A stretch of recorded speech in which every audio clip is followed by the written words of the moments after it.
Hello, so this session is focused on sustainable development, and what I'll do in this session is obviously introduce that topic but also make some links to economics and to event management for you. So first of all, I'm sure that most of you will probably be familiar with this definition of sustainable development because it's probably one you've likely been taught in school, and it's all about this idea of development meeting the needs of the present, but not compromising future generations' ability to meet their needs as well. So it's got this sort of intergenerational aspect to it. Now, there are all sorts of different ways of interpreting this, but one of them that you might have come across is what's known as a triple bottom line. And this was actually something that was developed to make the whole idea of sustainable development a bit more understandable for people in industry, including industries like the event management field. And it was developed by someone called Elkington in this book, Cannibals with Forks. And in it, there are three elements. The first is a responsible approach to human resources, a social side, the conservation of the natural resources, the environmental side, and then actually ensuring that from an industry perspective or business perspective that there could be profit made that enabled activities to continue into the longer term. So many of you might be familiar as well with this kind of diagram which is similar to this, which looks at how these three areas are interlinked in these concentric circles. So you have the social, economic and environmental. So for example, under social, things that might be considered there is quality of life for people, education, community development, etc. And actually it's coming together for true sustainable development. You need all of these elements to come together. Now, in some instances, you often find that the environmental side is prioritised, and I'm a bit guilty of this, so you will find that I tend to talk about the environmental aspects of sustainability a bit more than others, but we will focus a little bit more in the unit as well on some of the social sustainability aspects. You'll also no doubt be familiar with the UN Sustainable Development Goals. And this is something we'll actually pick up in one of the online lectures as well. And it's something that we will want you later in the unit to reflect on which goals you feel you've covered, particularly in your assignment too. And as you see, obviously there's 17 of these. And actually, if you Google the UN Sustainable Development Goals and come to their website, you can actually look behind all of these and explore a bit more about what they all mean. On this unit, I particularly, because of my own interest, cover number 13, climate action, but also I cover to some extent 12, responsible consumption and production, and also number 8, which is decent work and economic growth. And they're probably the areas that I touch on most. A little bit perhaps for number 5, gender equity too.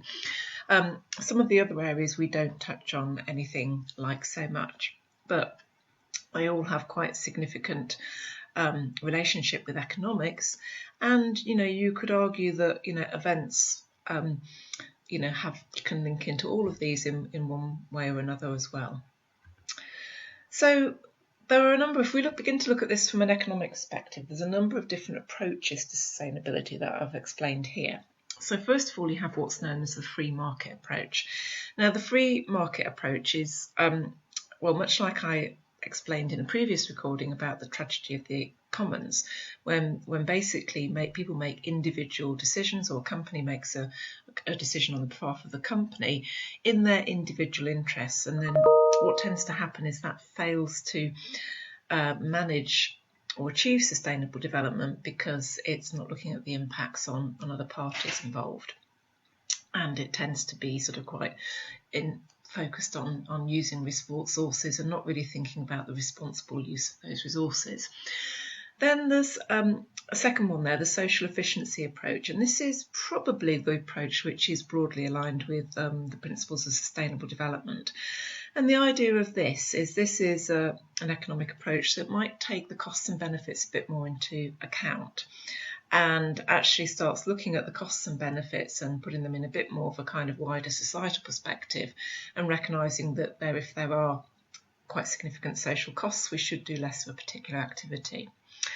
Then you've got the conservationist approach, which actually takes this kind of idea of valuing the environment a bit further and focuses much more on what's described there, ethical resource use.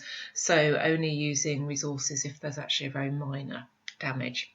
And then lastly, the Gaia approach, and you might have heard of the Gaia hypothesis, which is a famous book, but this is the idea of the earth and natural species having moral rights, and this idea of people as custodians of the planet, so that actually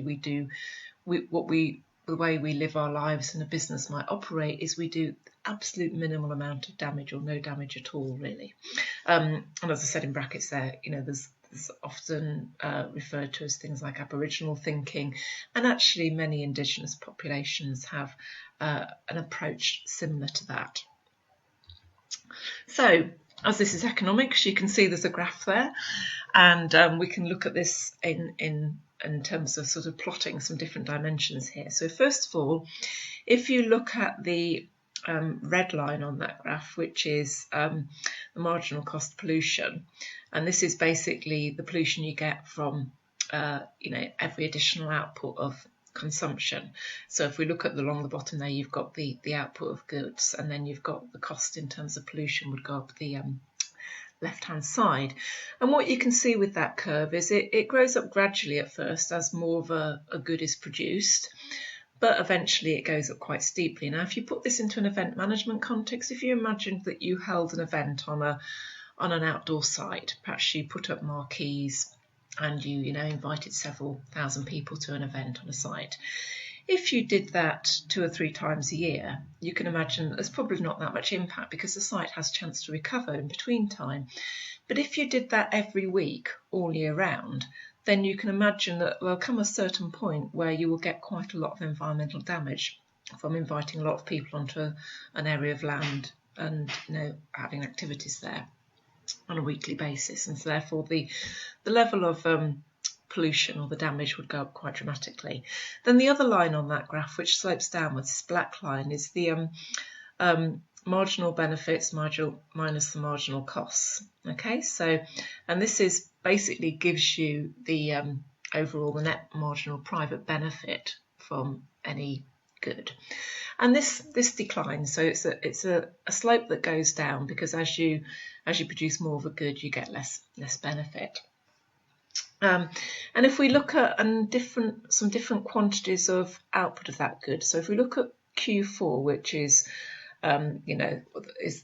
this is the area where it's most profitable. So where that black line, the marginal benefit minus the marginal costs, crosses the zero axis, that's where there is most profit to be made.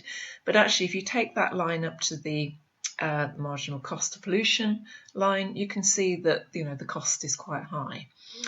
And then if you go down to the Q3, this is the social efficiency level. And you can see if you take that point up to the red line, this is where that marginal benefits minus the marginal costs, where it crosses over that line. And here you can see if you go across to the left-hand side, there's the pollution level is quite a lot lower. And then we can go down to Q3, and this is broadly the conservationist approach, so it's before it gets to that point where it crosses over the marginal benefits minus the marginal cost line. Okay, and again, you can see that the pollution level is a bit lower. And then finally you have Q1, the Gaia approach. And this is actually at a point where there is no pollution. So it kind of gives you the idea of what these different approaches might be aiming for. So one of the things I mentioned in the previous recording was market failures, and there's some examples here. So one of the problems we have related to the environment and economics is that the environment, or various aspects of the environment, are a common resource. So for instance, fresh water, fresh air, these air isn't privately owned, and therefore in terms of, say, some kind of resource use that pollutes the air, there's not necessarily an incentive to not do that. So there's no incentive to economise on their use. So sometimes we can have problems in terms of that. An example might be, perhaps in relation to events, is almost something like noise pollution, because it's not something that's, quietness isn't something that's necessarily owned, so that can be a problem in terms of, say, like live events. And then there are various externalities. The costs of pollution are often borne by others. So people, say, running a live outdoor event, which is making a lot of noise, that cost of that pollution, that noise pollution, is perhaps borne by local residents who have to put up with it for the duration of the event, because people taking part in the event probably don't care about that.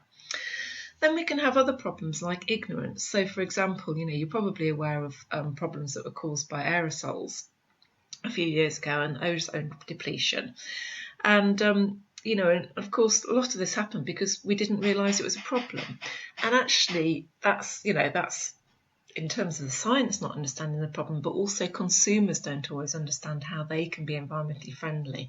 And it's quite difficult to make a decision as a consumer to work out, what might be good or bad for the environment, and there are all sorts of challenges there.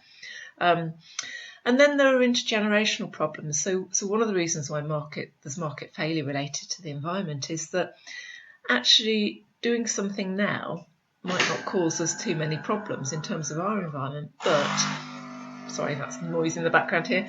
There are other effects in the future, but we get the immediate benefits maybe of doing things now. So this is one of the reasons why we need government intervention. So now I want you to go and actually listen to another one of the recordings, which is looking at market-based and non-market-based approaches.